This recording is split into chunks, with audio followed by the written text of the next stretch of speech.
Buhari ló ba ayé jẹ́ kò ní san fún Buhari láyé. àmì Ọlọ́run àwíṣẹ́ àfọ̀gbò. Buhari Muritala Muhammadu Buhari òun ló ba ayé jẹ́ ọlọ́ọ̀bá nǹkan tiẹ̀ náà jẹ́. My people, Buhari don't die. See life. See life. ẹ̀yin èèyàn wa káàkiri gbogbo àgbálá ayé níbi tẹ́ ẹ ti láǹfààní àtòrí ọ̀fẹ́ tẹ́ ẹ ti ń gbọ́ Kúnlé Ìjẹ̀ṣà lágbọ́rọ̀ Ọlọ́run Elédùmarè ojú tẹ́ ẹ fi ń wò wá ojú náà ò ní fọ́ etí tẹ́ ẹ fi ń gbọ́ wá etí náà ò ní dì òrèrè létí yín ó mọ̀ gbọ́ o. ó ní fọ́nrán kan tí ó tún lọ lórí ẹ̀rọ ayélujára o fọ́nrán tí olóyè Sunday Igboho tó ṣe síta ọ̀rọ̀ mọ̀ọ́kúnnù fọ́nrán yìí lórí ikú ààrẹ Muhammadu Buhari tó ṣolóògbé ìyẹn ní àná òde yìí. olóyè Sunday Igboho wá fi ọ̀rọ̀ kan ránṣẹ́ lẹ́yìn ìsìnkú ààrẹ Muhammadu Buhari. ẹ̀yin èèyàn wa kí ni ọ̀rọ̀ tí olóyè Sunday Igboho gangan fi ránṣẹ́ àti pé kí ló fa rògbòdìyàn láàrin olóyè Sunday Igboho àti ààrẹ Muhammadu Buhari nígbà ayé ẹ wò bẹ́ẹ̀ bá gbàgbé ọ̀rọ̀ àná bí ó bá dẹ̀ jẹ́ pé ẹ ti gbàgbé èmi Kúnlé Ìjẹ̀ṣà wọ́n ràn yín létí ẹ wá lọ gbọ́ fọ́nrán yìí síwájú kẹ́ ẹ mọ gbogbo bó ṣe ń lọ gbogbo tó ti ṣẹlẹ̀ sẹ́yìn láàrin olóyè Sunday Igboho àti ààrẹ Muhammadu Buhari ṣùgbọ́n kí ni olóyè Sunday Igboho sọ lẹ́yìn ikú Buhari ìyẹn lánàá òde yìí kódà ọ̀rọ̀ yìí ya gbogbo ènìyàn lẹ́nu ó ṣe ni ní kàyéfì ṣé ẹ ti wá rí i pé ilé ayé ilé asán ìmúlẹ̀mófo ni ẹ wá lọ gbọ́n tí olóyè Sunday Igboho sọ tó fi ránṣẹ́ sí ìyẹn ààrẹ Muhammadu Buhari inú fọ́nrán yìí náà lẹ́ẹ̀tọ́ ti rí ìyẹn lẹ́tà pélébé kan tí ààrẹ Muhammadu Buhari fi tó kọ sílẹ̀ kó tó di pé ó kú lórí gbogbo ìwà tó wù nígbà tó wà láàyè lórí gbogbo ìwà tó wù nígbà tí agbára sì wà lọ́wọ́ ẹ̀ torí pé ẹ mọ̀ pé tíkú bá ti dé kò mọ̀ sálágbára lọ́jọ́ òkú o ẹ wá lọ wo lẹ́tà tí Buhari fi ránṣẹ́ sí gbogbo àwọn ọmọ orílẹ̀-èdè Nàìjíríà àtàwọn ọmọ káàárọ̀ òjíire àti tí olóyè Sunday Igboho sọ gbogbo tó fa rògbòdìyàn láàrin Sunday Igboho àti ààrẹ Muhammadu Buhari náà lẹ́rìí nínú fọ́nrán yìí kódà olóyè Sunday Igboho sọ pé Ọlọ́run mo dúpẹ́ o mo rẹ́yìn ọ̀tá mi ẹ má jẹ́ ń gbà yín lákòókò orí ètò Kúnlé Ìjẹ̀ṣà náà lẹ́wà ẹ ṣí ẹ̀ fọ́nrán yìí ẹ jẹ́ kó kan ọmọdé kó kan àgbàlagbà kó kan ọkùnrin kó kan obìnrin. The Buhari criminal man that is sent DSS and military to come and kill me middle in the night in July 1st, 2021. He died today. See life. My people, we're supposed to learn about this. That criminal man, Buhari, Muhammadu Buhari, he don't die. See, I'm alive today. I thank God. God, thank you for my life today. Criminal Fulani man that is with some Yoruba, with some stupid Yoruba people that gang off and come to my house middle in the night.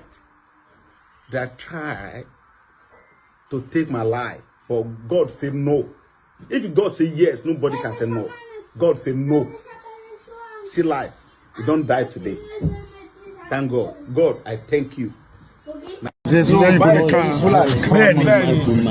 kábíyèsí ń bọ̀ mbẹ́ ọdún mẹ́jọ Buhari òfò àtàdárò lọ́jẹ́ fúnlẹ̀ Yorùbá lọ́dún wá di ẹni àná àwọn kan tí ọ̀wá lẹ́kọ̀ọ́ wọn ni ká mọ bá àwọn bàbá wa fún Buhari tó bá yé jẹ́ ẹ̀bú Buhari tó bá yé jẹ́ ẹ̀bú ẹ̀wá ní kébì mọ bú àwọn tèmi.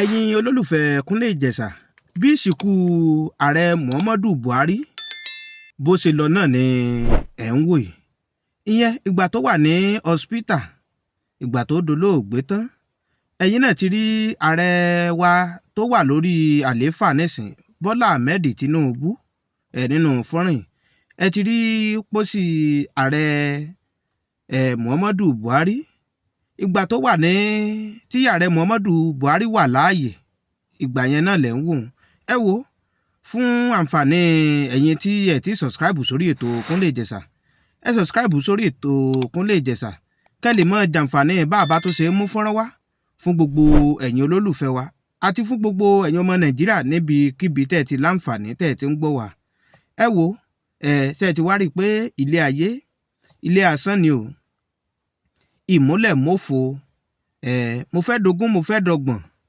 gbogbo ẹ̀ náà ìjọ kan náà ni gbogbo ẹ̀ ó dópin o ṣùgbọ́n ẹ má jà gbàgbé pé gbogbo wa náà ládágbádá kú ká sì mọ́ rántí pé ilé ayé ilé asán ọ̀run nìkan làrè mọ́ bọ̀ o ẹ jẹ́ ká gbélé ayé sí rere ilé ayé bẹ́ntín láyé. Good evening, ladies and gentlemen. I thank God for my life today. My people, Buhari don't die.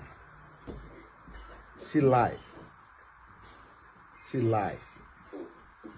The Buhari criminal man that is sent DSS and military to come and kill me middle in the night in July 1st, 2021. He died today. See life. My people, we're supposed to learn about this. That criminal man, Buhari, Muhammadu Buhari, he don't die. See, I'm alive today. I thank God. God, thank you for my life today. Criminal Fulani man that is with some Yoruba, with some stupid Yoruba people that gang up and come to my house middle in the night. They try to take my life, but God said no. If God say yes, nobody can say no. God said no. See life. You don't die today. Thank God. God, I thank you.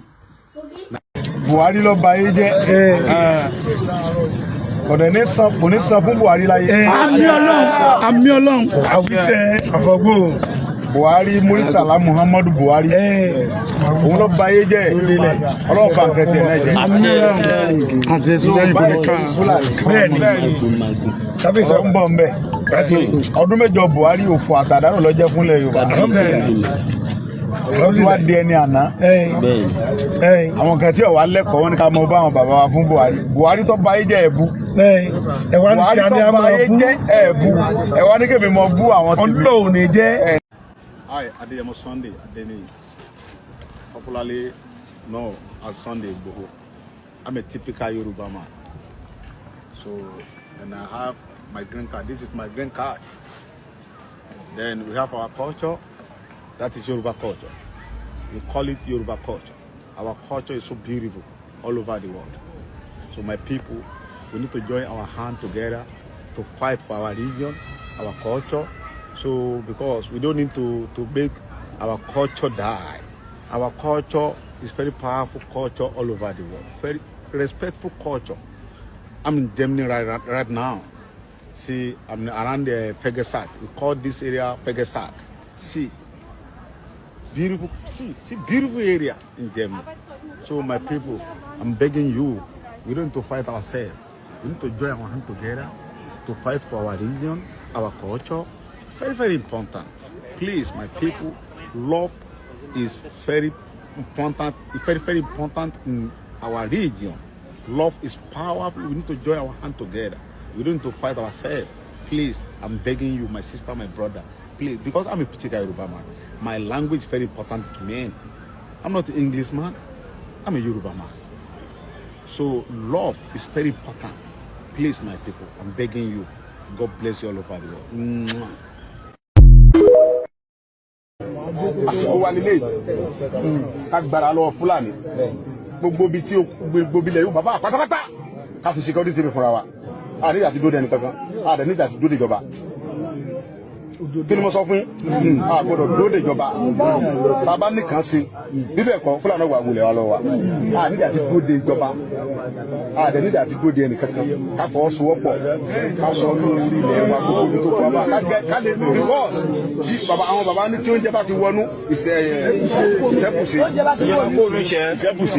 àwọn bàbá náà sọ bẹ́ẹ̀ ohun tó jẹ́ bá ti kó ònú ìṣẹ́ ti bùṣe ókè náà ó jẹ́ wọlá nílẹ̀ Yorùbá ń sìn sáà lè lóko sáà lè lódò sáà lè lọ wọ́n máa ń pa àwọn bàbá wa lẹ́kìtì wọ́n náà kó sọ́jà wa bẹ́ẹ̀ àwọn sọ́jà tó yẹ pé nígbà tí Buhari wà ń bẹ̀ tó ti fún àwọn Boko Haram ní amnesty 5,000 tó ní kàn wọnú oko yẹn lọ tí wọ́n ti ń ṣe ohun tó wù wọ́n á kó wọn sínú sọ́jà olóòfin wọn á kó wọn sínú sọ́jà kó wọn sínú gbogbo ẹ̀ àwọn náà ni wọ́n á rán kó wá sékìtì nídìí wọn àwọn ọmọ Yorùbá fúnra wa táwọn bàbá wa bá ti fọwọ́sowọ́pọ̀ pẹ̀lú wa a ti ṣètò yẹ ká sí fúlàní oko lórí ilẹ̀ wa ara ìgbà oko wa bàbá ti wá lé wọn kúrò ní oko wa tán táwọn ará ìdàkọ a wá sọ pé next step kí ló tó kù step by step lọ́rọ̀ ilé ayé ẹjẹ àfọgbọ́n jagun àkọ́kọ́ lé fúlàní kúrò ní oko wa Tinubu wa ó mọ̀ tálàfẹ́ ọ̀sìn wà ń bẹ̀ tálàfẹ́ bá ti wà ń bẹ̀ àgbẹ̀kọ́ sọ pé ó kìkì lọ́kàn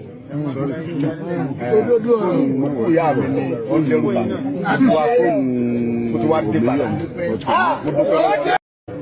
àsìkò wa nílé ká gbára lọ́wọ́ fúlàní gbogbo bí tí gbogbo ilẹ̀ yóò bàbá pátápátá ká fi security tèmi fúnra wa a nígbà tí dóde ẹni kankan a dẹ̀ nígbà tí dóde ìjọba kí ni mo sọ fún yín a gbọ́dọ̀ dóde ìjọba bàbá nìkan ṣe bíbẹ̀ kọ́ fúlàní wà wulẹ̀ wa lọ wa a nígbà tí dóde ìjọba a dẹ̀ nígbà tí dóde ẹni kankan ká fọwọ́sowọ́pọ̀ ká sọ ní orí ilẹ̀ wa gbogbo ibi tó kọ́ wa ká lè rìvọ́ọ̀sì tí àwọn bàbá ní tí oúnjẹ bá ti wọnú ìṣẹ́bùṣe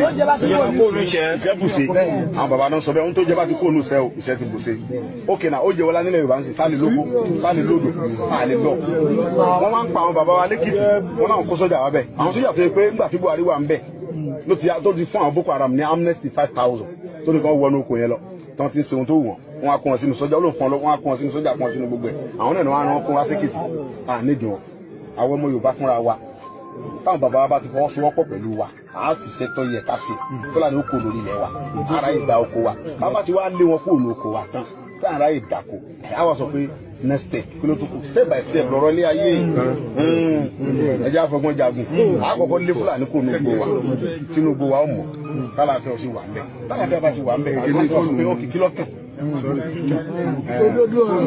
ìyá mi ni ó ń lérò bá mo ti wá dé bàlá Buhari ló ba ayé jẹ́ ọ̀dẹ̀ kò ní san fún Buhari láyé. àmì Ọlọ́run àwíṣẹ́ àfọ̀gbò. Buhari Muritala Muhammadu Buhari òun ló ba ayé jẹ́ Ọlọ́run bá nǹkan tiẹ̀ náà jẹ́. àṣẹ sùdẹ́yìn kò ní ká. bẹ́ẹ̀ni kábíyèsí ń bọ̀ ń bẹ̀ ọdún mẹ́jọ Buhari òfò àtàdánù ló jẹ́ fúnlẹ̀ Yorùbá wọ́n ti wá di ẹni àná àwọn kan tí ọ̀wá lẹ́kọ̀ọ́ wọn ni ká mọ bá àwọn bàbá wa fún Buhari tó bá ayé jẹ́ ẹ̀bú Buhari tó bá ayé jẹ́ ẹ̀bú ẹ̀wá ní kébì mọ bú àwọn tèmi.